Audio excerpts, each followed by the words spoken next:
Good morning. You are watching Focus on Parliament on Civic Space TV, brought to you by the Center for Constitutional Governance. I am Isaac Kwagala, your host. Uganda, can you smell the coffee? Well, yesterday, Parliament was the stage for very extraordinary events.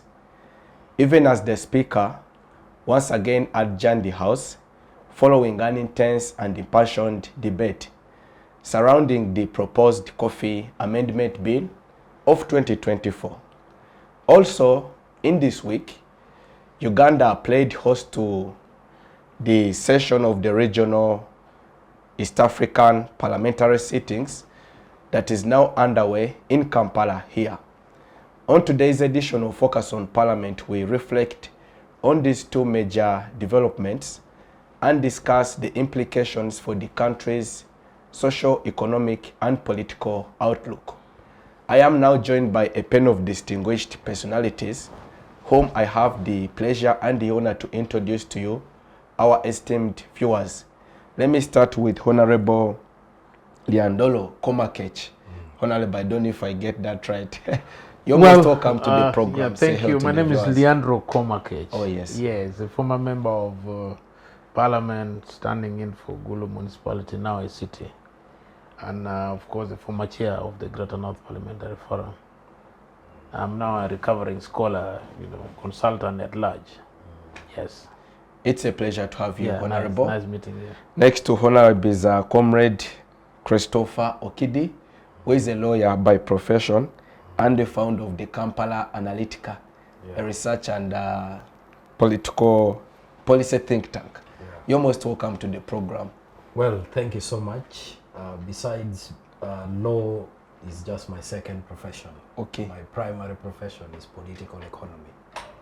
Yeah, so it's always a pleasure to be in this particular show. And I have noticed it has been a while since I've been here. But I'm happy to return. We're glad to have you back. Yeah, sure. Thank you. Honorable, let me start with you. There's huge debate in Parliament surrounding the proposed Coffee Amendment Bill of 2024. Yesterday, Parliament was ablaze with a lot of resistance from especially the opposition members of Parliament who are vigorously opposed to the idea to have the Uganda Coffee Development Authority merged with the Mother Ministry of Agriculture as part of the wider policy of the government to rationalize and promote better efficiency with respect to the Uganda service delivery needs. But I want to ask the question, coffee being such a major cash crop for the country, supporting livelihoods of millions of Ugandan citizens, and also raking in a lot of revenue in terms of foreign exchange for the government, must the government legislate coffee? Moderator, I'm not a coffee expert, but looking at it from the policy lens, yes, I think it's important to historicize coffee development in Uganda for you to get the perspective whether the government is offside or they are doing the right thing. First of all, coffee has been a crop in Uganda time immemorial. It has been a wild crop growing in the basin, the Lake Victoria Basin, Robusta. Robusta has been here in the forest of Buganda here, and Buganda actually used coffee as a very big source of hospitality, cultural rituals, everything else. And that's why you see Buganda attaches anything to coffee very emotionally. That is Robusta type. Of course, Arabica was introduced. It is a high altitude coffee. It was introduced in Uganda. For us who went through primary school, you remember those things of coffee becoming a cash crop. The British brought these things from India in the 1920s and developed it in the slope of Mount Elgon. That is where Arabica was introduced, and then in the slope of Mount Rwenzori. So they grow at very high altitude. In the north, Arabica grows in Kitgum, in Lamu, at a place called Lututuru Hills, right? Now those are the areas where Arabica coffee grows. Now, but you see that the introduction of Arabica by the British in the 20s led into the flow of coffee plantations, the Robusta one, kind of domesticated from the forest into plantations by the Baganda, the whole of the region. So in a way, it gave a wave of transforming it into a fully fledged cash crop. You know, when you add Arabica and Robusta at a plantational level, it becomes an economic activity. So from that, you see the push. I'm giving you this background so that so that we assess whether what government is doing is the right thing. Then you see the 1940s is when we started seeing the real momentum of coffee becoming a very important agricultural commodity. The 1940s to 50s, you know, with the creation of cooperative movements to protect small farmers.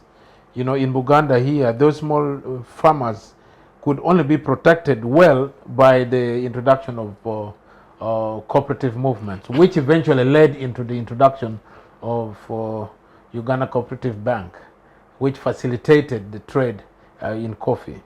Now, all this period was kind of a growth momentum from the 60s. Then we started seeing from 1960, you now see a takeoff. Government recognizing coffee as now the major cash crop, followed by cotton, and in that sequence. And by that time, government associated cooperative movements as very important pillars of economic growth. And indeed, appropriation of budgets were supposed to support coffee, small coffee farmers in the villages, you know, through what if you go to the villages, they're called societies, you know. They call those ginaries, like for those for cotton, societies. So these cooperative societies brought a very important infrastructure of economic economy in Uganda. Now, at the end of it all, you find out that Uganda began to recognize a takeoff in the 60s, late 60s, is when coffee boom started. And Obote's never benefited from it. It was Idi Amin period that actually benefited from the coffee boom. So Uganda from 1970 onwards, regardless of Amin's dictatorship, benefited internationally. Because when the coffee prices at the world market increased, Uganda was supplying almost second to Brazil, you know. And we managed to get revenue that was so much for the country, given the population that was still low. And Uganda could afford to do so many things. I cannot count them here, but you see, we were in a position to open up the satellite station in Mpoma. It was coffee, you know. Colored TV, colleges, yes, ITCs. national teachers colleges, many things were done because of the coffee boom. Amin would just dictate, including foreign aid. Yeah, he even flew some support to the Palestinians. You know, he wanted to send him some support to the British when they had, I don't know what situation was in Britain, but Amin wanted to offer foreign aid from the coffee process. Yes. So that is the importance. But when you get back briefly, you find out that from that period, Amin left, Obote came. You know, you could read the Tata Lorries, grow more coffee, grow more cotton, grow more coffee, grow more cotton. Cooperative Bank got back into it. And kind of a boost started going back to cotton and coffee and tobacco. But eventually you see that from the Obote time, we were interrupted again by war. And then when Museveni took over, the structural adjustment came in and all these processes. But now you could see that eventually coffee started getting back to where it was supposed to be. What we call not cooperative. When Cooperative Bank went, UCB took over part of the challenges of facilitating coffee farmers. But it never took long. UCB also went, you know. So coffee, in terms of strategy for as a cash crop, started going down. Now, as we move now, as we talk now, coffee in the world market is top, and Uganda's Robusta is demanded all over. If you go to Germany, you cannot drink Robusta in a coffee place. It's too expensive for us if it reaches there. So the value addition that we should be doing from here is being done from outside. You know, actually more money is outside, but Uganda generates the whole thing. The beans, all these things are here. The best beans. You know, in the Arab world, the best coffee that is demanded is Robusta from Uganda. You know, so for me now, what I'm surprised is that from 91, when UCDA was established, you know, from Ministry of Agriculture, said UCDA will be focusing on coffee. From Uganda, coffee, you remember coffee marketing board. Yeah, which tried their best. Because Amin managed to build infrastructure in Mombasa that no government has done in Africa. The biggest infrastructure for export, showrooms, stores, it is for Uganda. Actually, 2/3 of the structure in Mombasa is Ugandan property because of all this coffee, cotton, and everything else. So that was coffee boom that helped Uganda to lay all those basic infrastructure. So eventually you see that at the end, as I conclude, Uganda had a takeoff in 91 when Museveni focused at UCDA as a specialist to handle from the Ministry of Agriculture, which they did. Now they have done it so well in terms of production, in terms of value addition. They are beginning to do it very well. Now, as they proceed to do it very well, and coffee is becoming a focal cash crop in Uganda and benefiting a lot, we are beginning to see that Ministry of Agriculture, through the current talk of harmonization and reduction in cost and all of the rationalization starts. But is it prudent for UCDA to go back under Ministry of Agriculture? Those are questions that we need to pose out there. Is it emotional that the Baganda are the only people who are growing coffee? No. Coffee now is grown all over. Robusta is grown in Acholi now. I think if you went to Acholi, you'll find big plantations of coffee, 10 acres, 5 acres, everything else. So there is a roll towards the coffee boom again. But the structure is again being disorganized, dismantled. So the fear of those who understand coffee economy is that if you take it to the mother ministry, there is a basic fear on all Ugandans that anything in a ministry is always not taken seriously. They may again squander this thing. Their focus might be on eating coffee proceeds. And that is the biggest thing. So for now, we do not know the motivation behind bringing back UCDA, which is perfectly performing under the armpit of Ministry of Agriculture. And you can see we are politicizing the whole process of coffee management. Now, if you politicize it, you bring in, aware that we have so many hyenas around. You know, they may be start testing the soup. So there's the fear of Ugandans. So I don't know why they are doing what they are doing, but we leave it to listeners and viewers to discuss this, because we don't know what motivates this. The risk can be rationalized, but not coffee for now. Much as they say we are just up to 6 years to come. They say they are not removing them. They are just trying to make sure they come, and then they see how they perform under Ministry of Agriculture. So for me, I'm just worried. Not that I don't trust government, but there are certain people you don't trust with money. You just look at, even their physique looks like they will eat the money. Wow, that's an interesting charge. But let me now come to Comrade Okidi. Yes. Christopher, from both a citizen but also policy analysis standpoint, what is your assessment of this move? Do you think that the government is politicizing such a critical cash crop and cash cow both for the economy but also the local citizen? Well, thank you so much.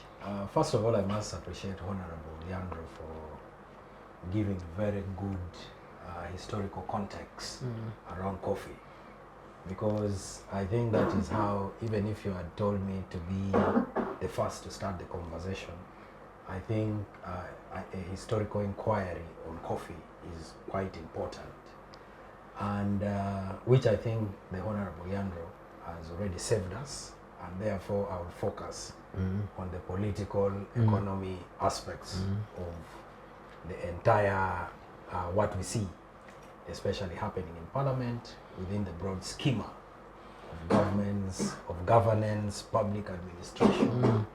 And because all this is being done under the pretext that we have a bloated public administration, and therefore we need to reduce and therefore we need to reduce agencies and then save some resources to channel towards service delivery. But you know, a lot of things can also be hidden.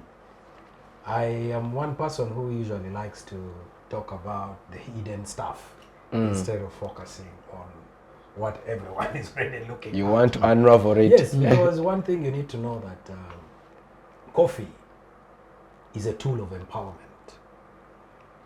And the Honorable Lyandro has already told you how previous regimes in Uganda have used coffee to empower the citizens, and how the coffee boom,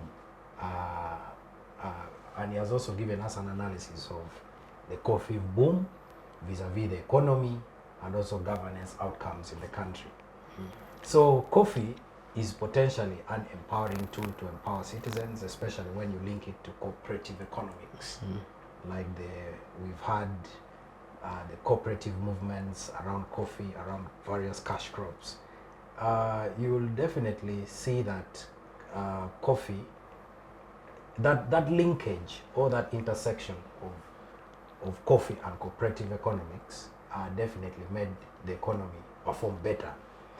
And then moving forward, in 1986 we have President Museveni coming with his NRM, and also their scorecard is very clear in terms of one, they dismantled the cooperative economics, which was actually the legacy of this cash crop boom. And what was the impact of that? The impact is that Ugandans became poorer. Now, so if you were to look at coffee and its empowerment, first of all, the question is an empowered citizenry. If a citizenry is empowered, you know that that's economically, you know that that citizen will also politically make better decisions, and socially also make better decisions. While if you have a poor citizenry, then that citizenry cannot make. That is why you have the entire scheme where you can easily buy votes because there is poverty. You can also, you can, because they cannot mobilize, even mobilization. So we need to look at this bill, especially this rationalization of Coffee Development Authority. First of all, politically, because coffee is a symbol, has been a symbol of empowerment in Uganda. And as a symbol of empowerment, it can potentially empower citizens and make citizens also the unintended consequences or the unintended outcomes of that particular coffee empowerment can also lead into a more broad governance empowerment, meaning the entire patrimonial political system that operates based on the underlying poverty of the people cannot now operate. Because whether you like it or not, Uganda's governance system has been categorized as a new patrimonial system, a client political system, and as a client political system thrives on disempowered citizenry, which coffee, of course, which coffee threatens, And because coffee threatens by empowering the citizen, then it means coffee has a product can actually bring down a particular intended political system. So coffee, and let's bring Uganda in, Buganda particularly, within the whole schema of things. Like yesterday, you had the Speaker of Parliament mention a statement that I did not hear. I don't want to claim that I have heard properly. I heard properly what the Speaker said, but for me, I can only say I heard the word, those Baganda. Now, if you were to give that, if you were to broadly analyze that, those Baganda, the Honorable Lyandro has already told you about the economic, political, social, and cultural significance of coffee in Buganda. And why Buganda? Buganda is now at the center, is now the centerpiece of Uganda's national democratic liberation. That it is now, when you talk about the anti-NRM movement, or if we are to say that what then is the front line of Uganda's democratic struggle, it is now Buganda. It previously used to be northern Uganda, but it has now shifted to Buganda. And this is not guesswork, because if we are to look at the previous election statistics, Buganda is an opposition bloc. And so it is also, so if you connect the dots, it is also not far-fetched to say that probably coffee, that this move is aimed at also trying to demobilize a contrary, let me say, an alternative bloc to what we have as the established government. And before we even talk about this particular bill, we've seen that government has also tried to promote not the citizens at the apex of the coffee value chain, but certain individuals or particular cartels. You've heard about the Pinetti story. Yes, Pinetti story. And what is that supposed to tell you? So for me, I would want to say that if we are to analyze this particular thing broadly, let us not look at the official position that government is giving. Government will give you an official position and say, we have a bloated public administration. But who is, first of all, the reason why we have a bloated public administration? It is government's own buy-in into the broader new liberal agenda. Because the present crop of government leadership came into power with a socialist agenda, but then they took a tangent completely and started being in bed with global capitalism, and then implementing what they call their neoliberal agenda. And because they were definitely not prepared for that, it was not anchored on any sound reasoning, they ended up creating these very systems that no longer serve the people, but serve their own patronage and serves their own interests, but do not serve the citizens. Because the institutions that serve the citizens, like cooperative economics, were dismantled. Why? Because they were associated to the successes of the previous regimes. So when you're looking at all these things, it is important to look at coffee, the political image of coffee. Coffee now has a political imagery. And the political imagery is that Buganda, whose mainstay is coffee, is opposed to the sitting regime. And coffee also rolled out across the entire country, and the boom that Honorable was talking about presents a kind of empowerment that will make citizens empowered and more civically active, more politically active, and not easily manipulatable. Because even if you're to put coffee aside, just look around. how indigenous businesses or indigenous enterprises, indigenous entrepreneurship has been destroyed. And what is the intention? You should have a poor citizenry that is easy to manage. Because the kind of, by the way, Andrew Mwenda even wrote a whole paper on this. And he said that, you see, in a state like Uganda, where there are no resources, and not enough resources, patronage therefore becomes the most cost-effective means to run government. Because I can get Kwagala, because virtually everything is dead, then I can get Kwagala, and his entire family will be very happy that we are eating. Then you go and get Kadaga, and the entire Busoga is happy that they are eating. You see? Then you get the Honorable Lyandro from Gulu, and then the entire Acholi are happy that they are eating. So that is how patronage becomes a cost-effective means of governance.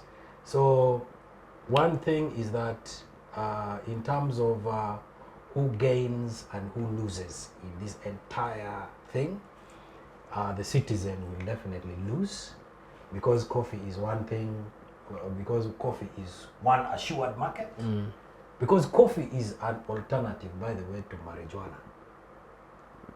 Ask yourself also how the marijuana business is being managed in Uganda. It is a cartel that runs it, that for you to need, in fact, you can actually use the marijuana, you can actually do a comparative case between coffee and marijuana. Because by the way, coffee performs almost the same purposes. Dopamine, all of them provide dopamine, you know, all of them provide dopamine, all of them boost your neurotransmitters, you know, but one is legal and one has been illegal for long. Now, how is the marijuana business in Uganda? For you to get a marijuana license, you need over $5 million. That is an exclusive. It tells you that they are creating a cartel. They are excluding people within that entire marijuana business. And I think that is the same thing that they are trying to do, because Uganda Coffee Development Authority has been there for farmers. It is the reason why Uganda's coffee business has risen up to $1.4 billion. Yeah, and it is also, and why? It is because there has been a lot of investment. With Uganda Coffee Development Authority has been very deliberate in complying with international standards like that of Europe. It has also been supporting farmers. You know, it has done a lot, and so now that there is a boom, there are also prospectors. Yeah, they are saying, how do we get into this? Maybe let's get a Pineti, and if Pineti fails, then you need to target Uganda Coffee Development Authority. And then that will help you solve your problem. But within the broad scheme of disempowering people, because the mainstay of the economy, the mainstay, the people who oppose the government, their mainstay in terms of economics and production is coffee, and that is Buganda. Honorable, let me return to you, and let us now undertake a deeper examination or investigation of the coffee question. Previously, the president has pushed for what he calls as value addition, by stressing the need to support indigenous businesses, improve the quality of the produce, refine it into a commercially viable product which we can sell on the world market and then fetch revenue. But interestingly, he made a proposal to have one individual in the name of Pineti, the infamous Pineti, to come and monopolize that trade, the business of adding value to the coffee. Now, we seem to have had a lull in that push, and fast forward, we now have a new push whereby he's pushing for the said rationalization to have the functions of an entity that is focused on meeting the needs, the day-to-day needs of the farmers in the entire value chain of coffee, taken back and merged with the mother ministry, the Minister of Agriculture.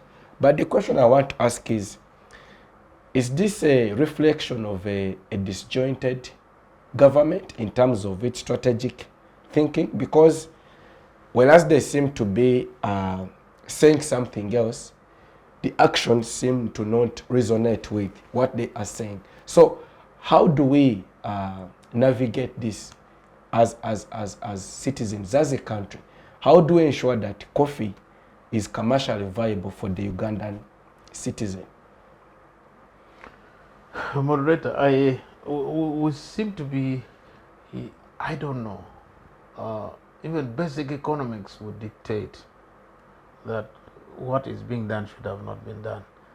Because if you talk about rationalization, Parliament should be the one that should rationalize itself first. You know, if you are talking about, you are cutting costs, you just do a calculation of costs per capita per MP. You know, how much does one MP cost in Parliament for 1 year? Multiply by 5 years. And then look at the capacity that Coffee Development Authority can specialize to ensure that Uganda gets more revenue from coffee. So what is it? Simple arithmetic. Those who are trying to rationalize should actually be the ones to be rationalized. Parliament should reduce its size.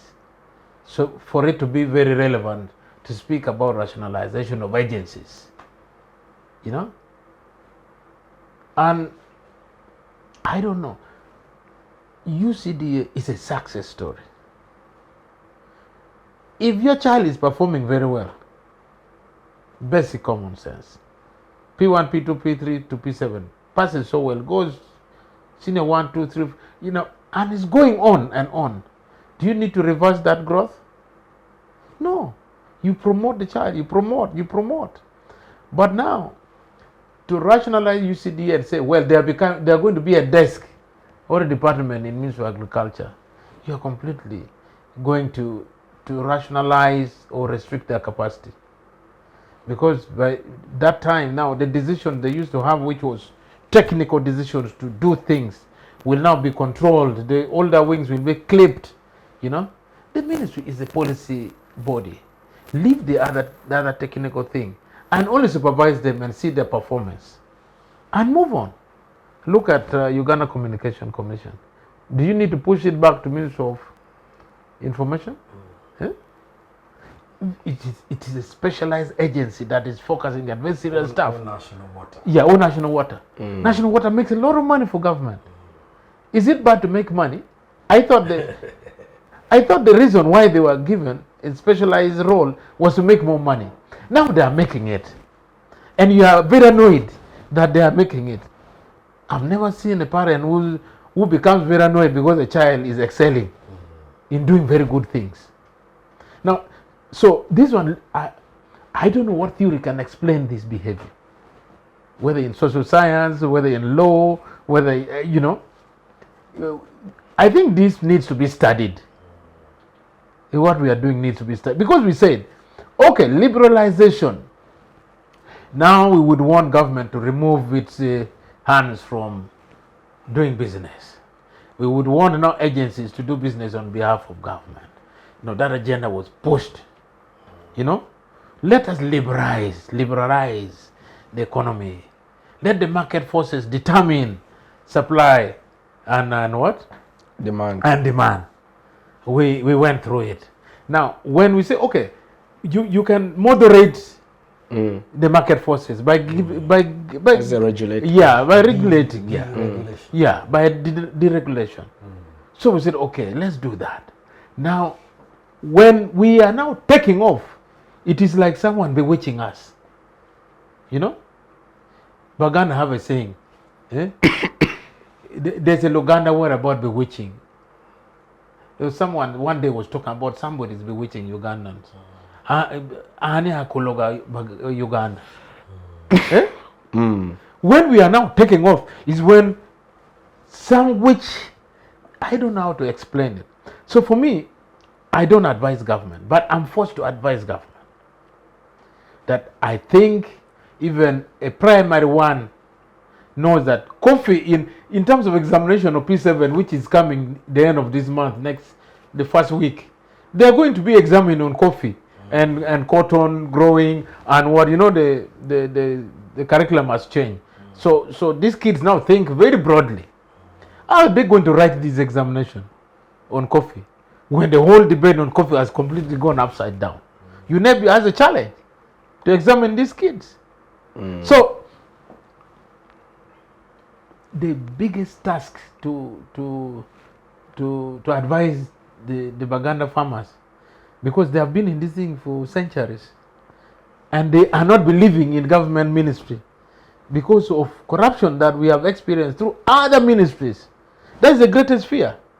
So why don't we leave these things? Say, okay, let's study this process for 10 years and we see it performs better than what we expect. Since it is moving up the scale, we leave it to continue, because there will be midterm evaluations, real full-time evaluation, something like that.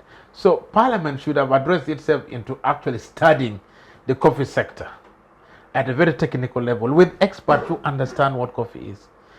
Where are the plantations of Starbucks in the world? Have you found out where Starbucks grows coffee? They're No. in Uganda here. They are here. So why don't we put now thinking that can we create an alternative to Starbucks for East African community, and then we expand. As we export, we are also making sure that a Ugandan Starbucks of sorts is now the one going to be the lead agency of promoting Ugandan coffee in the whole world. Yeah, because in East Africa, you have seen how people are promoting tourism to the extent that some countries are even now saying that the source of Nile is not Uganda, and people are believing. They're even saying that the gorillas in Uganda are only tourists. Also, they walk into Uganda and walk away and go back to Rwanda. Yeah. So these are promotional capacities. Now, why don't we promote our coffee in a more intelligent way that attracts the whole world to Uganda? That actually, if you want to drink the real coffee, it is not even Ethiopian. It is even nothing else. It is Ugandan coffee, because Uganda has been growing coffee time immemorial. Actually, God planted the seeds for coffee in Uganda. The goats of Ethiopia only discovered. It was the goats of Ethiopia that discovered that coffee is in Ethiopia. 1,000 years ago. Yeah, 1,000 years ago. The goats would, when you open the paddock, the goats would run for those things. Then they were asking, why are the goats interested in these beans? But also migration. Yeah. There's also a lot of migration. Exactly. 1,000 years ago, the present Ugandans, some of them also were near Ethiopian islands. Yes. The Nile might be the migration, the Nile Karakoboms, the war, all these up to Western Uganda. So when we talk about 1,000 years ago, of coffee being discovered in Ethiopia, we are actually talking about the discoverers are actually the people here. Yeah, it is true. Yes, because of that migration. Exactly, I absolutely agree. So actually, we should put our minds into studies that can help us to make coffee the lead crop in Africa. Because why is it that coffee is heavily demanded in Europe and America? We are the growers. We are the best. Arabica is just additional, but the best coffee is Robusta. When it is still green and not roasted, we can now do the value addition here. Penetis can just come as any other company into the whole thing. But at a strategic level, our foreign policy would actually be hinging on coffee. Look at other countries that have developed through certain products. You find that they take those kind of things very seriously. So for me, actually, we should securitize coffee as a crop that, in terms of national interest, should be the value crop that should be developed, and security interest should be put on it. How best can we develop coffee at a global level, to the extent that if you play with Uganda, you are spoiling the world market. You are spoiling the how do you call it? Just like Russian oil. Exactly. And Russian oil You know? in the European You're Union. disrupting Yes. the supply So chain. you have to be careful with Uganda if you are dealing with Uganda. If they say we are not going to supply more coffee, then the world market can be in a crisis. You know, we can do a lot of challenges. So that coffee is our negotiating tool in the world market. By the way, Honorable, just a point. And you know, that is exactly what Uganda Coffee Development Authority has done. We can only securitize coffee and make coffee give us international leverage. Yeah. If first of all, Yeah. we promote consumption of coffee locally. Yeah. And create a local market. Yeah. And then we can now and then the international foreign exchange. Yeah. And as an outcome yes, of as this. an outcome. But when locally we leverage first of all Exactly. local consumption. Yeah. And local consumption is what Uganda. It has started. Yeah, actually. it has started. Because now, in fact, by the way, coffee. I'm sorry. Yeah, you know, it's okay. It's okay. Just first touch it up. But you see, like coffee, you know, like if I and you say, let us meet over coffee and discuss policy issues. Yes, you know, coffee facilitates, first of all, it's a convening. It has a power to convene. Yeah. And because it has a power to convene, that we say, guys, let's have coffee tomorrow. And the agenda will be to discuss the governance of this country. So, and you see, even during the Industrial Revolution in Europe, why people like coffee a lot in Europe, in Americas, is because coffee has convening power. You say, can we meet over coffee? Yeah. And then meeting over coffee turns into discussing broader and bigger policy matters. So, and this is something that is going to continue. And this is something that has happened for over 1,000 years, because coffee was actually discovered in Ethiopia 1,000 years ago. So, and the fact that it is still booming. Yeah. The fact that it is still booming means that coffee is just on an upward trajectory. And any serious economy that wants to empower its citizens should actually leverage on coffee as empowerment, because it has an assured market. It has a cultural significance, it has a policy significance, it has an economic significance, and instead of Uganda dismembering it, the only thing that Uganda could have actually done is to give an alternative. If you're going to say, if they had come with an alternative saying that, okay, we no longer need Uganda Cotton Development Authority, we are probably going to make Uganda Cotton Development Authority become a policy arm within the ministry, and then create probably a cooperative. That would make sense. There is a policy scholar called Pareto. Yes. There's what we call Pareto optimality in policy. And what is that principle? You do not come up with a policy that leaves people worse off. And that is what Uganda is doing. Honorable, so a comment before we take so a break. I think you see, this debate makes us very emotional. When we see what is supposed to be reality is being turned out into comedy. Chris told you, I told you earlier, coffee from the onset has been part of humanity of Africa. In the belt, the horn of Africa and the Lake Victorian Basin. And more studies should have been put into coffee, at a very, very serious level. Studies and studies and studies. Because if you look at their roles, why is it that people have insisted on coffee? There is something. The Baganda, if you study the culture of Buganda, when they discovered this Robusta and the beans, they made sure that it became a sign of hospitality in all Baganda families. If you went to a Buganda family in the early days, coffee was what brings people together, social cohesion, everything. In the palace, if you went there, the coffee beans. Even in shrines. Yeah, even in shrines. Coffee is leveraged a lot. And if you look at in terms of traditional medicine, the Baganda takes coffee as what I would call it energizes people. When you chew coffee, You know, these local people, they walk around and people undermine them. They're always walking around with the Mulondo and all these things. And Mwanyi. And Mwanyi. And it has a traditional name. Mwanyi, you know, you cannot get a traditional name from something that never existed. Actually, there's something I forgot. Yes. You know, you talked about Mulondo, and I remember. Yes. Because coffee and Mulondo actually even make men perform better. You see? So you can see. So what government is actually saying? Government It's a wants threat men. Government actually to wants men disempowering men. Yes, government is disempowering men. Because these are things that they do not talk about, but it is a hidden secret that coffee empowers. And it's not only men, everybody. You know, you go to Acholi, it's the same thing. There are certain things in Acholi, like the sesame. There's a special sesame in Acholi that the Acholis don't talk about. But people struggle to access, and they can't access them. That for men who are very disempowered biologically, they undergo that process of partaking of that sesame. Now, when you partake, you kind of come back like an inflated Dunlop tire. You know, that can run any speed. Yeah?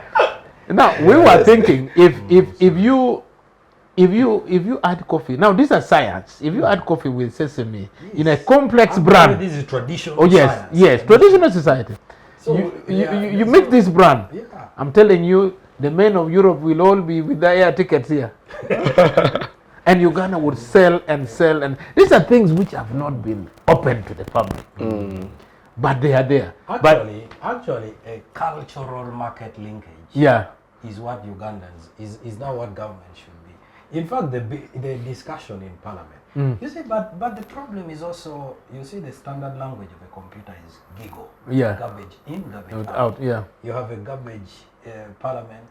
You definitely get garbage results because for me, I expect the debates on the floor of Parliament to now be with such kind of nuance. Oh yeah, technical nuance. What are the outcomes of coffee? Yes, what are the outcomes of coffee? The cultural dynamics. Yes. How do we create a cultural market linkage? Yes. And how can this cultural market linkage become a leverage for our own international relations and policy? Yeah. But now, if you have a citizenry that also is disempowered, you just give them 2,000 shillings, they give a vote.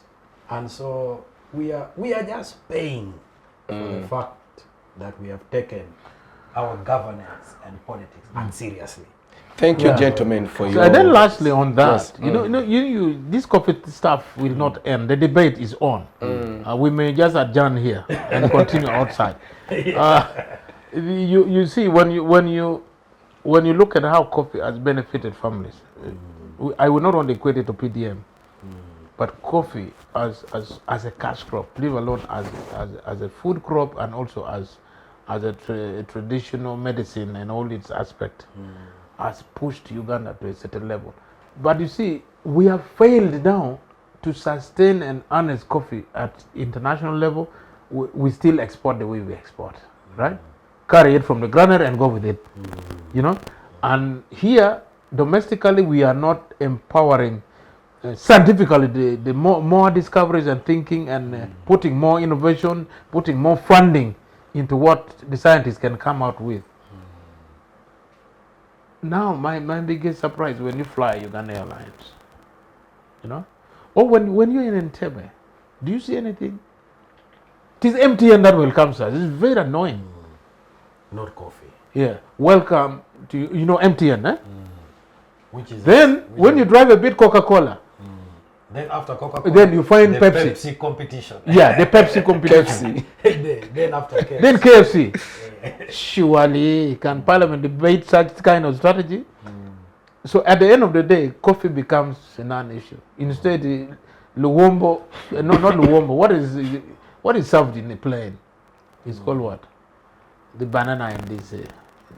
Gonja? No, the boiled banana with some offals. What is it called? Katogo. Yes, it is Katogo served in Uganda Airlines. We need Ugandan coffee, which has a very branded name. When you enter Uganda Airlines, you know that you are in a cappuccino of Ugandan coffee. Yes. You know? Yeah. And the air hostages should be welcoming you to the country that produces the best coffee in the world. I've never heard that in Uganda Airlines. Yeah, but you see that pride, that coffee pride. It is in a coat of arms. Coat of arms. There's coffee there with an antelope and then what else? The crested crane. So Uganda. So are you saying that by this rationalization, they are also rationalizing the coat of arms? I think so. I think it is treasonous, by the way. It is treasonous to pick a debate on reducing the perception of Ugandans on coffee. Because that has been our engine number one. And it has never stopped. And you want to moderate its speed to 40 kilometers per hour when it had gone 100. Now we wanted it to be in a supersonic. You know? We cannot afford to give coffee management with hyenas who are salivating 24 hours. It is very dangerous. Thank you, gentlemen, for sharing your thoughts with us. On the program, Focus on Parliament now takes a short break. When we return, we continue the discussion by focusing on the East Africa's regional integration. Do stay with us. Digital rights are those human rights and legal rights that allow individuals to access, use, create and publish digital media or to access and use computers, other electronic devices and telecommunication networks. Digital rights include a right to freedom of expression, information and communication through technology, a right to privacy and data protection, a right to credit for personal works, a right to universal and equal digital access, a right to identity, a right to anonymity, a right to be forgotten, and a right for protection of minors, among others. The state's digital rights are frequently violated through various unfair actions, for example, blockage of websites and social networks, theft of credentials, unauthorized use of people's data for personal gain, privacy intrusion, online censorship, arrests and intimidation of online users, internet blockages, and the proliferation of laws and regulations that undermine the potential of technology to drive social, economic, and political development worldwide. It is hence every citizen's responsibility to respect rights of other digital users and to speak out or report to the responsible parties when one's rights are violated. Welcome back. You are watching Focus on Parliament on Civic Space TV. In this segment, we discuss the significance of the East African Legislative Assembly sittings here in Kampala in the wider context of the quest for regional integration. Honorable, let me come back to you, but before we start on the new topic, which is regional integration, I just want you to register your concluding remarks on the previous topic, that is the proposed Coffee Amendment Bill, which is before consideration in Parliament. Okay, I think my tentative views on the current debate on coffee in Parliament and outside Uganda is that I think it is irrational for Parliament to move so fast when a big section of Ugandans are disagreeing with the debate. I think it would be good for even a committee or a specialized technical committee to be put in place to kind of probe this space of Coffee Development Authority, whether it should be rationalized under Ministry of Agriculture or not. The previous committee may have not dealt with it broadly. In terms of methodology, it was restricted. Now, it is not only Buganda that grows coffee. So we need to widen the scope and check in the other spaces in Uganda where coffee is now becoming also a very important crop, cash crop. How is it doing and how is the future? Are we going to demotivate farmers outside Uganda from the growing of coffee and even to the extent of going into the value addition of it? So I think I would technically advise government of Uganda to move slowly, to move with thoughts that are properly processed, so that the final decision making can be relevant or proportional to what is expected. But as of now, the whole thing has been politicized, and you could see the body movements, behaviors of members of parliament yesterday emotionally. you see that there's a challenge, which should not be politically managed. For me, I think the president still has a bit of space to kind of intervene, mediate this, and leave this process for further scrutiny and further examination, other than just going into to kind of kill it. It will not be good. Even politically, it's not advisable. Yeah, it's not good because sections of Ugandans are not happy.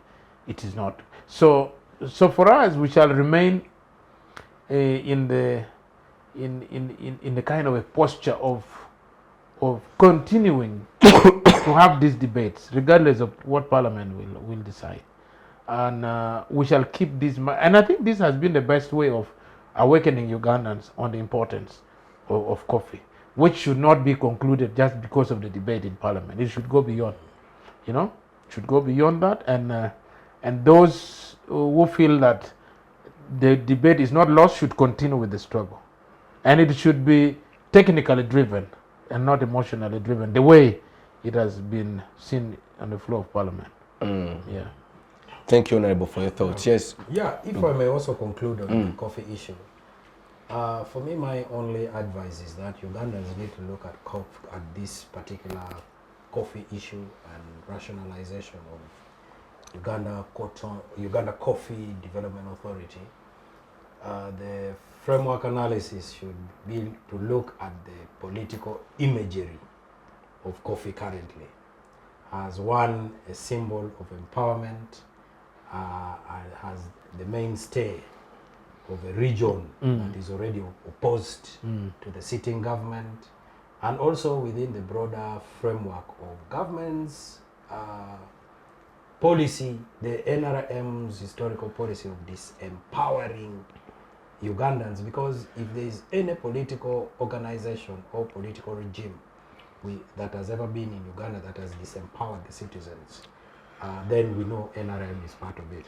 But also, probably, maybe this may be the beginning of looking at coffee from the lens. Coffee may actually now become the symbol of resistance in Uganda. Maybe we've been looking for a symbol of resistance. We've tried individuals as symbol of resistance. There has been Besigye as a symbol of resistance. There has been Bobby Wine as a symbol of resistance. Previously, there has been Semogerere as a symbol of resistance. So maybe coffee is now taking over as a symbol of resistance. So, I think if these guys are not alive to that, then they are up to a very big problem. So let's also view coffee as a symbol of resistance. And maybe since individuals have failed us in resistance, maybe products such as coffee may now deliver the fundamental change that we've actually been looking for. Interesting perspective. Thanks for your thoughts, Chris. Honorable, so let me return to you now on the subject of the East African regional political integration, which is the ultimate objective of this framework that we are trying to work on since the revival of the East African community in 1999. So there has been tremendous progress, admittedly, in the prosecution of that agenda. But we seem to be stalled because we have been defaulting on key timelines. For example, the implementation of a common currency, then the crucial issue of the political federation, which even the president has highlighted in the course of this week during the officiation of the new parliamentary session for the East African Legislative Assembly. What is your analysis of this? How do we get out of this? Well, I think East African community, or the strategy for having East African community be our political vehicle for economic development, I think has been the best in terms of thinking in the region. When the British came here, if you look at because it has all its core at the establishment of the colonial regimes in the region, the British focused more on Uganda, Buganda, then the other part of Uganda, and then Kenya as a colony. Uganda remained a protectorate. Protectorate, yeah. And Uganda Railways was built to exploit the region. Economics. They wanted economics for their British market. And Britain's economy developed so much because of all these external strategies they laid. Even when you hear them say this was an empire where the sun never set. Everywhere you'll get British, satellite states. Australia is still figuring. The king went there and got a real resistance.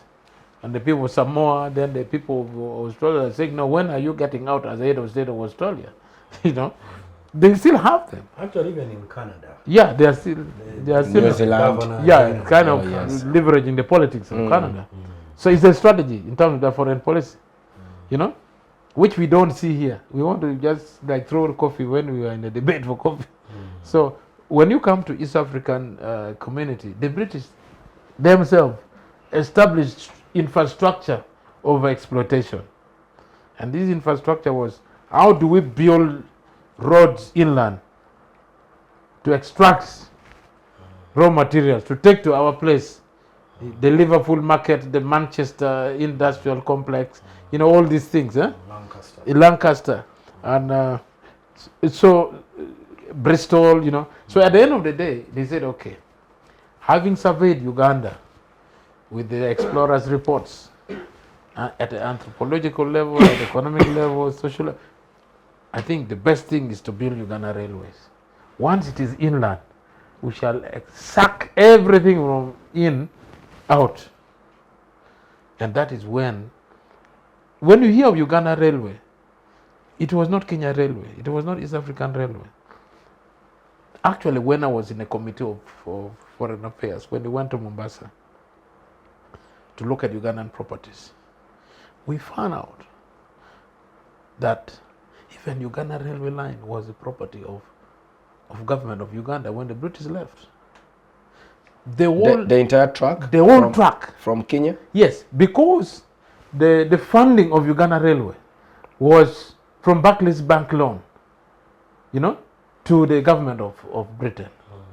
Now, the guarantee of that loan was, the security of that loan was the railway line. When we complete it, the products from which will be got from the use of this thing will pay back the what? The loan. So from 1896, the loan was paid in 1940. All, plus the track. Because Britain controlled Kenya. Britain controlled Uganda. So the land that the track went on was paid for. They even controlled Tanzania. Yeah, they even controlled Tanzania. After the Germans. They have the trusteeship council. Yes. So at the end of the day, you can see that it remained Uganda Railway, and this is our railway, and the entire property is ours. Even at independence, that track, actually we were told, these are things we should not talk about when we are giving our report. It can bring a very big issues with the two countries. Diplomatic. Yeah, diplomatic. That soil we bought it with our money. Yes. From coffee and cotton and tobacco from Uganda. So what we are trying to say is that when they realized that when the railway line reached Kisumu, and then entered Uganda, and then went to Kasese for copper. Copper now is the one that actually sealed the final payment of the balances of the loan. So Kenya should actually pay us. Yeah. Yes. Because that railway line still is ours. So the standard gauge, we should just swap. Kenya gives us money and then we finish ours and then they take their part. So the British started what they call East African Common Services. Now the common services was strategically looking at how do we harmonize trade among the three countries, Tanzania, Uganda, and Kenya. They were looking at transport services, because that has been at the core of facilitating trade. Then they said, okay, let us form the East African Airways, that has formed East African Railways and ABAS, that has formed East African Post and Telecommunications. Now they went into all this East African thing as a basis of creating an integrated economy in the region. You know, so from East African common services, we expanded slowly to begin to say, okay, since our interest is common market, you know, we can move to other processes later, you know. But of course, 1967, the British say, okay, now that you're all independent, we find that your integrated services will be the best. That's why you hear of the University of East Africa. Yes. You know, it was all about that, harmonizing trade. Everything was East Africa. So eventually, the Obotes pushed it very well with the Nyereres and the Kenyattas. Actually, the agreement was that even the independence should be given in the same day, in 1961. They should have also given the East African common independence. Yeah, together. Tanzania agreed, put the date, but Uganda faulted, Kenya faulted. So we could not have independence on the same day, you know. But somehow we caught up with independence 6 years later. In 67, he said, okay, East African, let us start common market. You know, we officially launched the thing. And it took off very well, 67. Obote only was there for only 4 years. You know, he fell off. Amin took over. 10 years after 67, 77, the whole thing died. Total collapse. Because Amin and Nyerere started a fight because Nyerere was supporting rebel groups against Uganda with the Kagera issues and all that stuff. So you find that 77, the East African community, which was still at the common market level, collapsed. You started seeing declarations of disintegration of institutions. You know, even the East African Examination Board had to become UNEB. You know, you can see that East African Airways became Uganda Airlines. You know, anything East Africa, East African Post and Telecommunications became Uganda Post. So we kind of reversed the whole process of economic integration and started at individual levels. Now the worst thing that happened was Uganda was the greatest loser because most properties were not put in Uganda. Most properties of East African communities were in Kenya and Tanzania. You know, and Tanzania and Kenya benefited wholesale. And up to now, even at the recovery level, Uganda never recovered from that. You know, so what we are saying, the East African integration should teach us the bitter lessons of how integrations are done. And we appreciate President Museveni's initiation of reviving the East African community, which I think that was one of the most important agenda that NRM did. And in terms of legacy, it will remain a very important legacy for the NRM government because they resurrected the debate. And it was Museveni because he stands very strongly on the Pan-African agenda.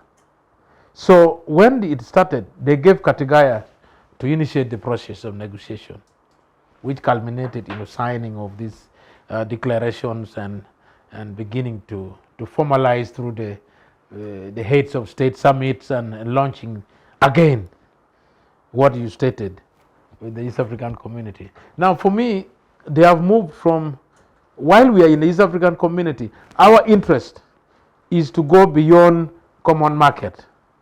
You know where you have you can trade, there are things you can do, but you do not have free movements of capital or production.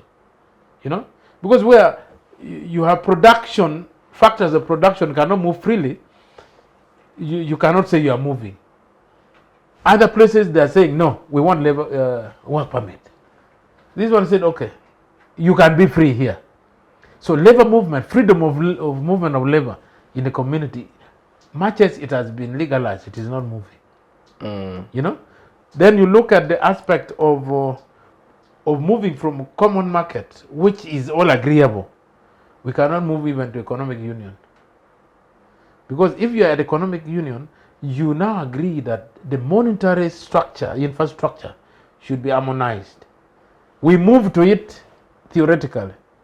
We agreed that this should be done. Now it reached a level where we were supposed to launch one currency so that it kind of opened up the economy as one economy.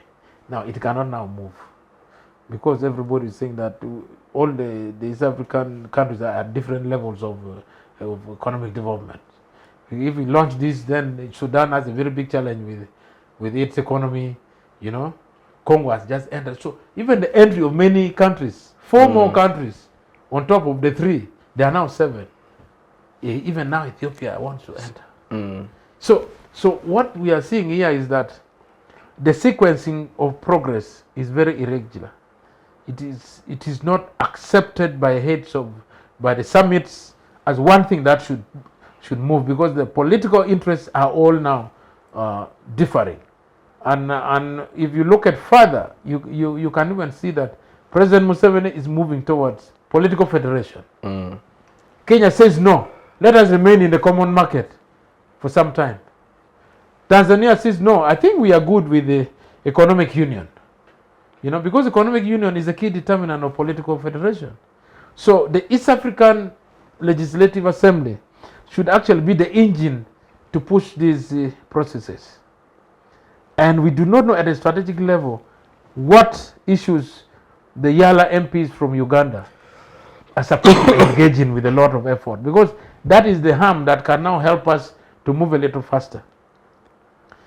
You see the East African Courts of Justice. We are even saying, is it possible to widen the jurisdiction of judicature to allow the judgment in East African Court of Justice to be substantive? If they make it, it will be our court of last resort. If we fail in the Supreme Court here, we run to where? But there, they have been restricted into issues of trade disputes, into issues of managing the treaties that we signed. Those are the only 2 assignments that East African Court of Justice is doing.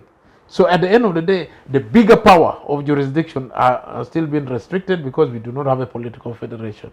But it would be good to open up before political federation to have a judiciary that now handles one, what do you call it in law? One jurisdiction. Beyond, is it jurisdiction? Yes, something like that. So for me, my take is the best way for the East African region to grow is to harmonize all the infrastructures that facilitates the growth of the economies and the growth of the politics. Actually, the issues we are struggling with here in the politics, if it was broadened at an East African level, we would be sorting out so many issues, you know. But as of now, we are all grounded onto everybody with their, because even just removal of sovereignty, I think it is going to be a very big problem. Each country believes that their sovereignty is the best. They don't trust. In Tanzania, when you go, they now fear Ugandans. They say Ugandans are very dangerous in grabbing land. Tanzania has the greatest chunk of land. If you open up, Ugandans will move to Tanzania and the land will go. I got people who are telling me open. They say, no, we fear you guys with land. You have a small country, but you are taking all the land. Now, when you come to ours, where you move from here up to the other side, you will all migrate to Tanzania. Then what will Congo say? Yeah. so you can see. Because Congo is they have already planned it. Yeah. Times Uganda, Yeah, so actually our biggest bet would be to make Congo very functional. Because if Congo functions, you know, God gave Congo the best of the best in the whole world. You know, the wealth in Congo, even if you're a thief, you can steal and steal and steal, and you walk out. You will not even do an inch of it. Even Central Africa. So at the end of the day, God gave Congo the best wealth. But the Congolese became so happy. instead of responding to the world, they started dancing and singing. They had the best dancers, they had the best singers, rumba. So they abandoned the issue of wealth creation to foreigners. So this is our challenge in the region. Yes. We are not harnessing our wealth. Honorable, let me come to you, Chris. What is your assessment of this journey so far? Do you think we are on the correct path, or we need to do some sort of reimagination or rethinking of the entire idea? Is it still a dream, or it's now a mirage? I may say it is a mirage. Yeah, because, but first of all, let me first give credit to Honorable Lyandro. He has done a very good historiography of integration from the East African services to where we are. Because he has completely highlighted that there have been two phases of integration. The first phase was largely colonially led, was colonial led. And then and that colonial led integration had a legacy into the first generation integration, which was ushered in by independence. And that first generation integration did their best because until it was scattered by the conflict between Nyerere and Amin, we see that at least there was already joined. There was actually an East African Development Bank. Yeah. There was all these infrastructures. Yeah. So we had actually moved. But then when this was scattered by, of course, Idi Amin, President Museveni came to revive. And he has said he has given credit to President Museveni, but I personally would actually not consider that as a very big achievement on the part of President Museveni and the NRM. Because one thing is that we need to understand that from the standpoint, from where I sit, I look at what the NRM did with integration as some shenanigans of sorts. Because we understand that first of all they had too much ambition. And then also,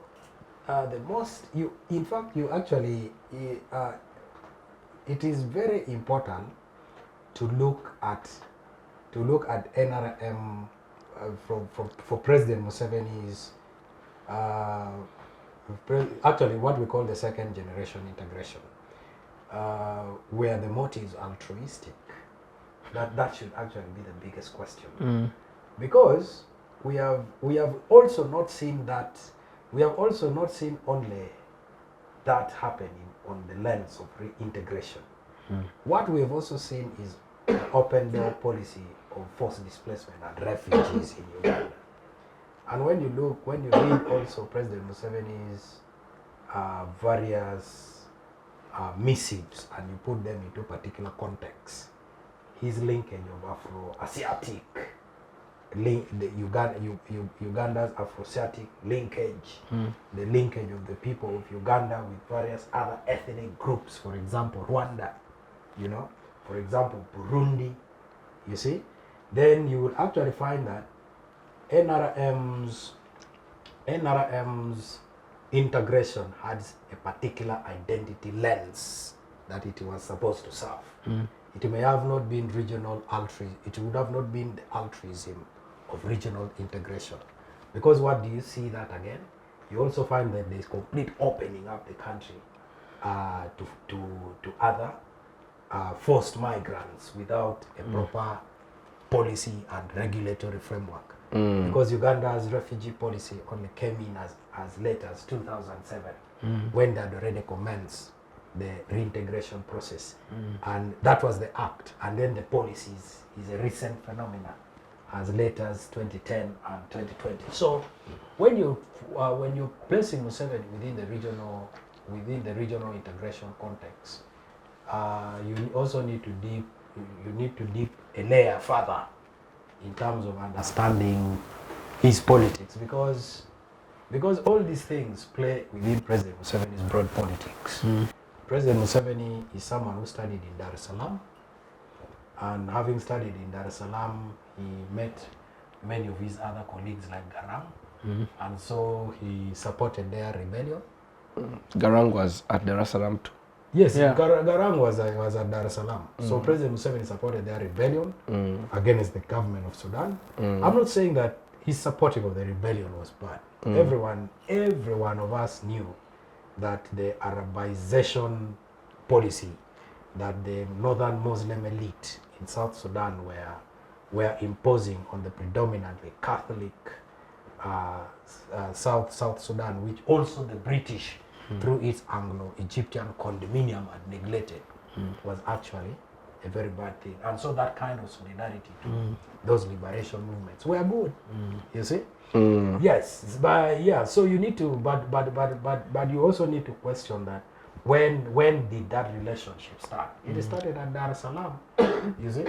Then you have also President Museveni and his proteges, Emmanuel Gisa, whose famous name was Fred Regima, who was his deputy of the NRA. And where did he come from? Rwanda. And of course Kagame was the deputy of Emmanuel Gisa, Regima, who I think the most popular name is Regima. Regima. Yes, Regima. So you see that kind of linkage. So President Museveni, I think when he was young, he wanted to become probably the macho man of the region, you know? Some sort of king. Some kind of behemoth. Sheriff. Yes, the sheriff of the region. Yeah, because he, and you can actually see that he has always had that broad influence perspective, even when he was a student at the University of Dar es Salaam, because they went to and fought Mozambique. in Mozambique. As internship. Yes, as internship, because they created a group of students called USAF. Yeah, let's The go Uganda- is it what was it called? USAF. yeah. Is it something students African Liberation Front, which eventually morphed into FRONASA. Before they graduated, yeah. Yes, with FRONASA morphed into, and you know FRONASA played a big role in Ugandan liberation. In fact, the Musevenis are the reasons why the relationship between Nyerere and Amin fell, and the East African integration, the first generation integration, fell. Because there was the Save Uganda movement, the Kikosi Malum of Obote, Little Joke, and Fronasa. Little Joke. Yes, and then Museveni's FRONASA, Fronasa. which I'm told had about, according to Chivejinja, in his book, Uganda, The Crisis of Confidence, says FRONASA had 7,000, up to 7,000 troops. So, even when we are first of all looking at Museveni within the broader scheme of East African integration, I know President Ruto has referred to him as the father of the region, but they forget that the same Museveni and his FRONASA were the same reason that the first generation integration fell. Yeah. And looking at Museveni and his entire ambition of flourishing around the region and controlling it, you actually, if I were Kenyan, I would actually even be suspicious about such a character. If I were, for example, a Tanzanian, like you said, they have land grabbing. Of course, all the people, land grabbers in Uganda, are all products of the NRM, are all products of the NRM regime. Because when we are talking about non-nationalism, the Malalo questions, and all these things, it is all happening under the NRM regime. So, at the end of it all, I think this entire regional integration is, first of all, a very big mirage, because there is what we call asymmetry in terms of political systems. Asymmetry. Even in architecture. Uganda is. I don't want to say Uganda is a dictatorship, even when it is. Even when it is. I don't want to say Uganda is a dictatorship. What is it then? Because in scholarship, Uganda has been described as a hybrid regime, meaning Uganda has illiberal political tendencies with some small percentage of liberal political tendencies. Now, how can such a political context then Uganda with its present political context and culture, because it has now become a military culture. Yes. Uganda's constitution in the 1995 constitution was decided at the military high command.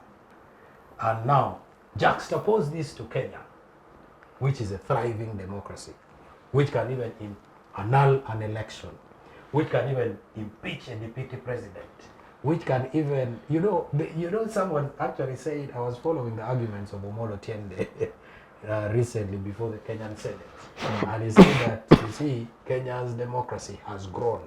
Now, these are two different states in terms of governance. How will you reconcile that form of governance?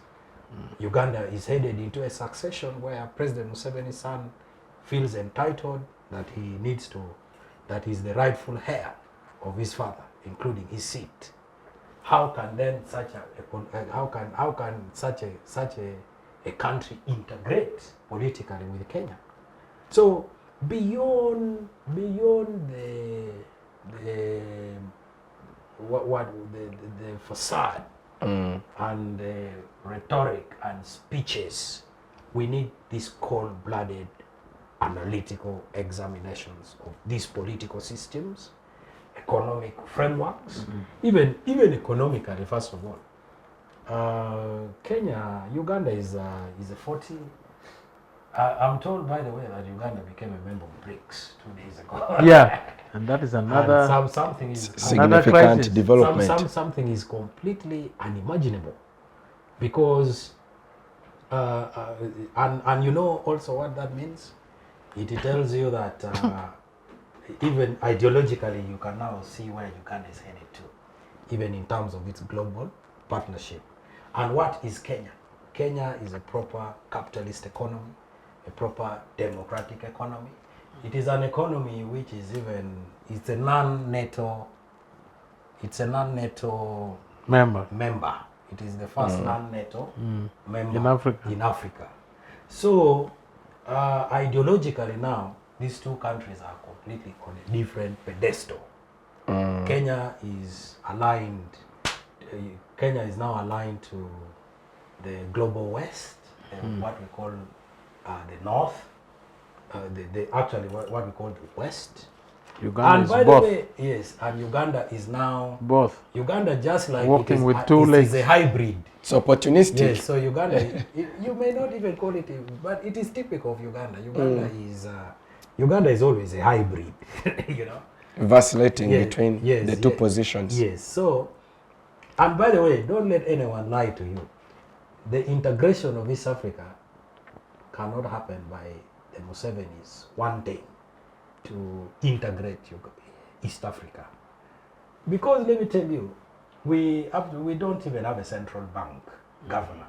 We don't have a central bank governor. We don't have a central bank governor, but we don't have a central bank. Because what we have as our central bank is a property of the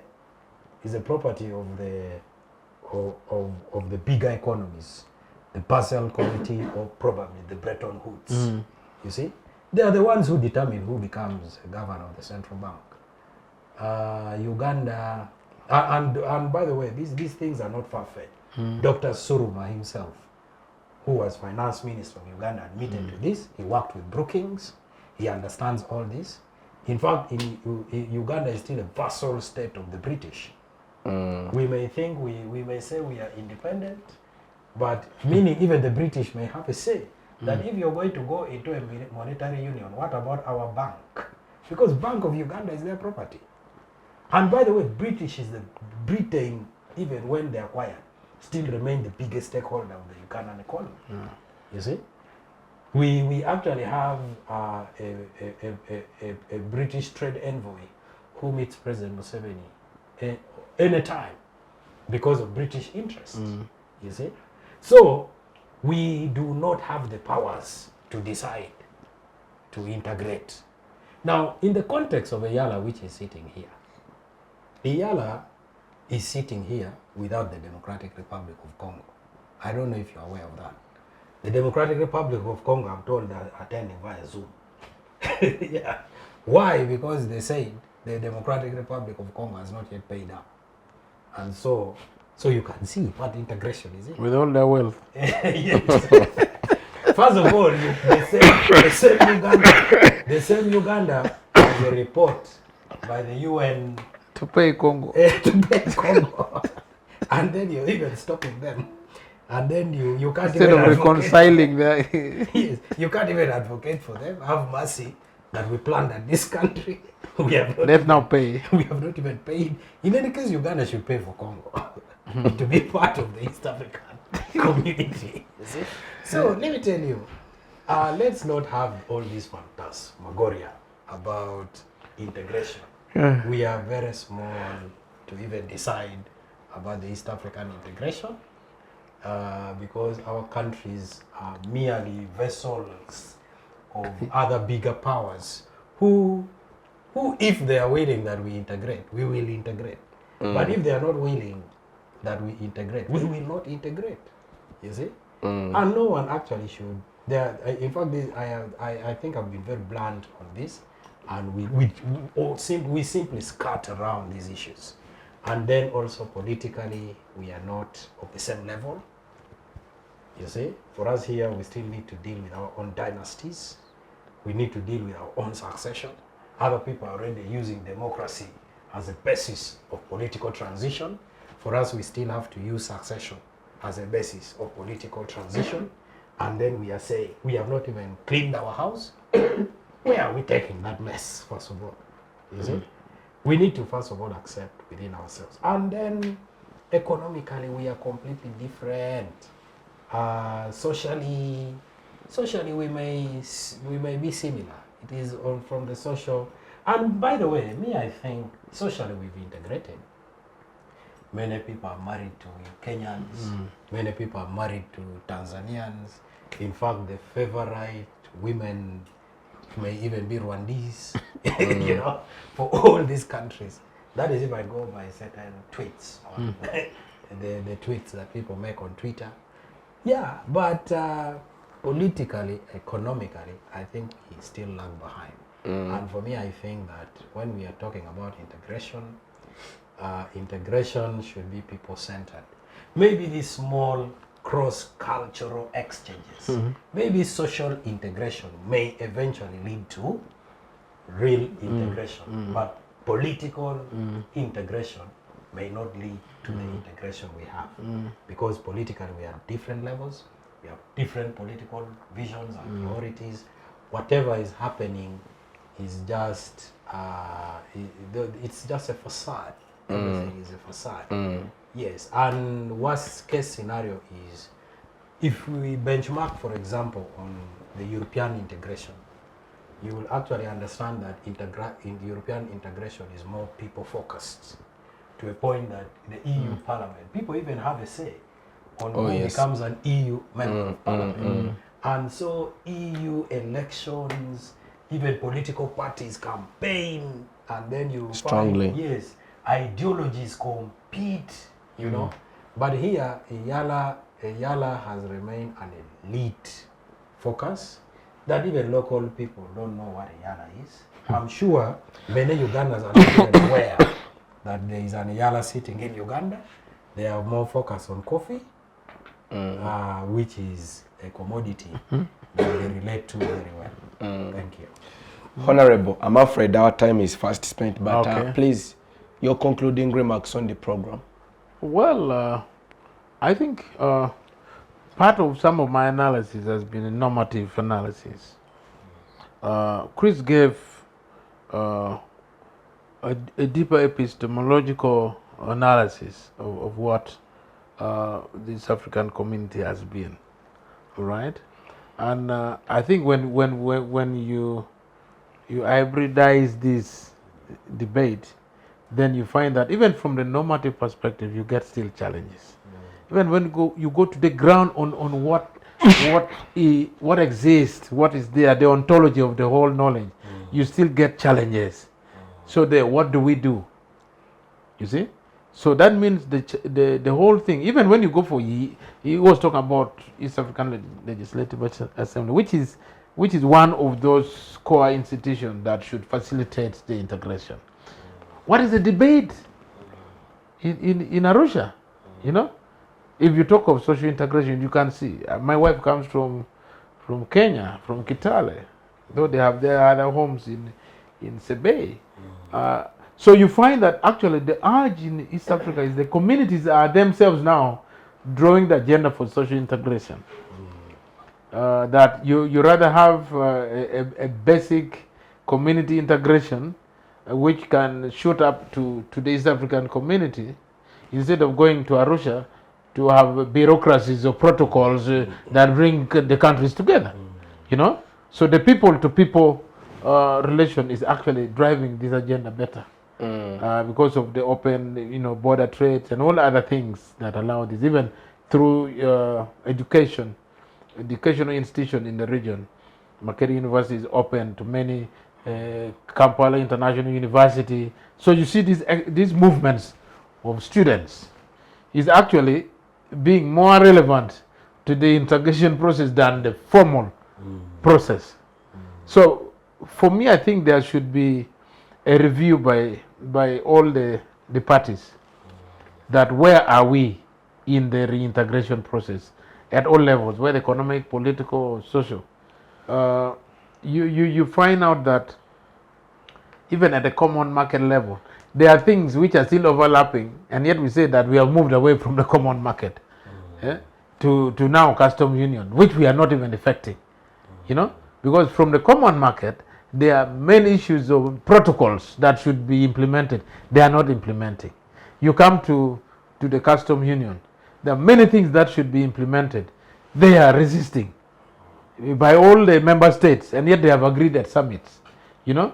And when you come to monetary union, it is a stalemate. So in all these processes, there are those who are walking away, there are those who are walking forward. So there is completely very disorganized movement that if you bring these stages of the process to federation, actually we are just at a mark time, you know. So that is where it is. So what is the role of EALA? They are supposed to expose to us all these challenges. Of course, they are meant to facilitate, to pass laws, to legislate. So what has been the optimum legislation with optimum impact in this region ever since EALA was created? Do we have any survey or any strong empirical data that we can rely on to analyze where the stages we are mentioning have reached? All this is in question. You only see people having photo moments stronger than what they should be doing, you know, and pronouncing their positions in terms of I am so and so, I'm doing this, I'm doing that. So I think we need to evaluate the whole parliamentary cycle of EALA. What did they do? The first one that was initiated, the second one, in that sequence. Then what should we do to make it stronger, to support the reintegration process? So at the end of the day, that is where we shall find the roles of leaders, national leaders. What has been the role of Kenya in all this area? What has President Museveni done in all these, you know, myriad of things? About Tanzania, about so all this now needs to be technically dovetailed so that the results can help us to move better. Because many other states want to come in, but you see, when they come in because of the emotional excitement of being in one region. And actually most of them come because of security needs, not even economic agenda. You know, Congo came in thinking that this is a strategy. If we enter in, we shall disable Rwanda. You know, Ethiopians want to come in. When we come in, we shall have a bigger bargain as East African community against Egypt on the issues of the Nile. Yeah, so all this is quite complex. And therefore, I think while we really acknowledge that political federation may be the best to achieve, but I think we are still on a mark time in the first stage.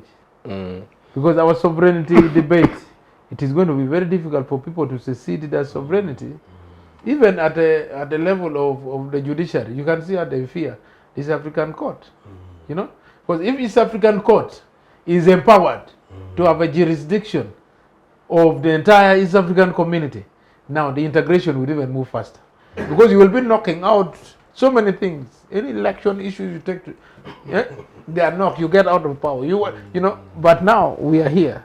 So let's give time. Possibly the Joshua generation will deliver. You know, if it is not Moses now, we may have the Joshuas. So it is a struggle. So let's keep on the struggle, but let's be focused. And I think Uganda needs to also broaden up into its quality of representation or methodology of representation. That let it not be determined by a small group in parliament. Let's broaden the selection or the election strategy of representatives of EALA so that it is community based. Right? This 9 membership, we said, okay, 9 membership, we are allotting each region to elect their EALA representatives. They will be very powerful people because they will be speaking on behalf of the people. It will not be secondary. It will be primary. The voters sent them directly. You know, I would still appreciate what they are doing now, but I think broadly in future, as we move towards real federation, we also widen representation at the European Union level. Let people campaign to be EALA members from the regions where they come from. Then you go with a mandate of the people, but not of a few interests. That's what I look at. Thank you, Honorable, for sharing your perspective with us. Chris, your concluding remarks on the program. Yeah, for me, I think on the program, first of all, on the issue of coffee. On the issue of coffee, I already concluded saying that you coffee, could just give a footnote. that coffee is we should now look at the political imagery of coffee. Yes. And coffee then will now become a symbol of Uganda's resistance very soon. And you know farmers' movements like the Bataka. Movement the Bataka of the 40s. So maybe this could also be the modern day, or what we call the new Bataka. New Bataka. Yeah. So I think coffee has that imagery. On the issue of integration, is one thing I need to emphasize here is that you cannot integrate when you're not meeting. There is just isolated What's that? cases Physical of, meeting, a meeting of minds? Physical meetings. You're not even trading together. Recently, there was a very big issue over Ugandan milk. Even eggs. Yes, Ugandan milk and eggs in Kenya. You know, It's a very basic food. These are very big people. It's food fights. So you can imagine. Food fights. We are talking Which about, is meant for secondary so you're schools. going to be talking about political integration, and yet political federation, and then you're fighting over eggs and milk. You see, these are things that makes me think this entire thing is some kind of mirage. And then you are not even meeting. For example, if I am to fly to Nairobi today, I am flying tonight to Dar es Salaam on 3rd to speak at a conference at the University of Dar es Salaam, and I saw my air ticket that the University of Dar es Salaam sent me, and then I say, look at this, it's a lot of money. So you're not even meeting. To fly, you must pay a lot of money. We should have one sky. Then who? Yes, we should have one sky. Then who are then you talking to? If you're, for example, you see, inland flights should actually be more subsidized to promote business, economic integration. Yes, because if you're a person flying from Turkey to, for example, Izmir in Turkey, pays $50. You know, in fact, in Europe, internal flights are very cheap. Not only in Europe, even in the Asian continent. Oh yeah, even in Europe. Yes, Internal flights are very cheap. It's like a bus ticket. Yeah. You know, with trains. You know, there are even trains that connect you. But in Uganda, we have even failed to talk about a basic infrastructure such as. Instead, we are launching Kampala Mukono. Yes, we are launching Kampala Mukono. So there is no that interconnection. You see what blurs some of these lines of sovereignty is broad interconnectedness, interdependencies that come with trade, with politics, with social interaction. But you cannot do that if the cost of meeting and transport is so much. And the same is what is going to fail the AfCFTA. at the African Union level. Yeah. Because they are saying that you must trade together, you must, then how do you trade when you don't even meet? The cost of flight itself is too much. So me, I think this entire issue of political federation, integration, is something. And by the way, you see, you know they say that was it Nyerere? Julius Nyerere, when he was delivering in 1998, when he was delivering that Nkrumah Memorial Lecture, he gave experience about the whole question of sovereignty. Because Nkrumah had convinced an all-African conference to talk about a political federation for Africa, to create what was called the United States of Africa. And then Nyerere said during the meeting, all of them attended, but during the meeting he had someone, he had several people saying that, now how do I go back to my country and explain that I am no longer president because we agreed. I have ceded Yes, that we my agreed sovereignty. from there, we agreed from there that there will now be one president for Africa, so my role is as a governor. So how will people will not even understand that? You see? So these all, you know, by the way, presidency and sovereignty comes with a lot of Pomp and yes, flamboyance. flamboyance. You know, it comes with a lot of Trappings. Yeah, trappings around it. And you think this is something that Can surrender. That Museveni says, I'm no longer president of Uganda. Or he wants it for himself. Because we want one president for East Africa. So Ugandans, I will now not have this entire SFC. His convoy with the toilet Be diminished. and that glass that no people say it's a popcorn. It's a popcorn. And then unfettered access to state resources. I think we need to be more patient when we are talking about integration, because there is a lot for people to lose than to gain. Just a footnote, a footnote to Chris's submission is that I think we should also attract Ugandans to begin the debate on national interests. How do we harmonize Uganda's national interests to the rest of the region? Where do we get the lowest common multiple of the various other national interests of the other sovereign states or the member states? Now that is what will begin to tell us whether we move faster with political federation. If we cannot harmonize a few basic national interests or regional interests in the region, even political federation is fait accompli. I must appreciate you, gentlemen, Christopher, Okidi, and Honorable Komakech, for your able participation on the program and for your very insightful, patriotic views for the citizenry out there. Many thanks to our esteemed viewers for keeping us company from the start up to the conclusion of this program. Much appreciation to the production department for keeping us live on air. Please, our dear viewers, engage us on our various social media platforms. We are on X, we are on Facebook. You can watch this program and subscribe to our YouTube channel. We'll see you next time. Be blessed.